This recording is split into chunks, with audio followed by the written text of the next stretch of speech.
আমার জন্য আজকে কষ্টের এই কারণে আমি 1985 সালে যখন চট্টগ্রাম কলেজে ভর্তি হই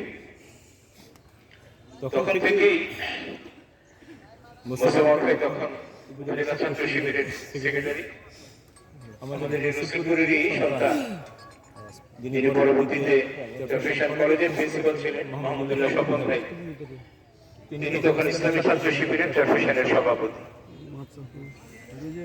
আমার সৌভাগ্য সেই 1985 সাল থেকে সর্বশেষ নির্বাচনের এই সময়টি বলতে মোস্তফা মোহাম্মদের সাথে আজকে পিঠে লেগে থাকার সুযোগ আমার হয়েছে।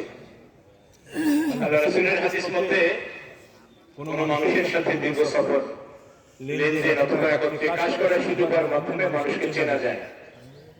মোস্তফা ভাইকে তার এই জীবনের দীর্ঘ সফরে একজন সহকর্মী হিসেবে, সাথী হিসেবে আপনাদেরকে সামনে রেখে, আল্লাহকে সাক্ষী রেখে বলছি, দিনের জন্য একজন পাগল করা মানুষ ছিলেন।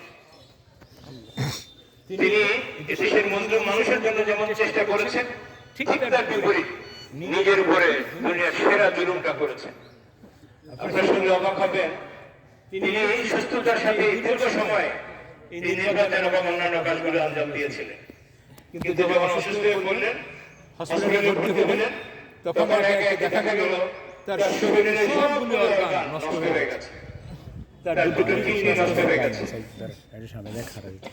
তার হার্ট ফেল করেছে, তার ফুসফুস সীমিত হয়ে গেছে, কোনো একটি অর্গান কাজ করছে না। যে মানুষটি নির্বাচন পর্যন্ত কোনোদিনই আমরা টের পাইনি তিনি অসুস্থ ছিলেন, পাগলের মধ্যে ছুটে বেরিয়ে দেশের মানুষের মুক্তির জন্য, দিন প্রতিষ্ঠার জন্য চেষ্টা করেছিলেন। সেই মানুষটি নিজের দিকে একবার তাকানোর সুযোগ পান। আজকের এই দিনে আপনাদের কাছে বিনীত আরো, যেহেতু আপনাদের এই এলাকার সন্তান, এখান থেকে বেড়ে উঠেছেন, এখানে গর্ব করেছেন, শেষ হওয়ার জন্য আজকে এখানে ফিরে এসেছেন। মোস্তফা ভাইয়ের ব্যক্তিগত জীবনে যে একজন মানুষ ছিলেন, ব্যক্তি জীবনে যদি কোনো ত্রুটি করে থাকে, আমরা বিনয়ের সাথে, অত্যন্ত বিনয়ের সাথে আপনাদের কাছে আরজ করছি তাকে ক্ষমা করে দেবেন। এই ধরনের একটি মানুষ, সুন্দর মানুষ, আবার কবে আসবে, কবে নেতৃত্ব দেওয়ার জন্য, এই ময়দানকে আবাদ করার জন্য দাঁড়াবে, আল্লাহ ভালো জানে।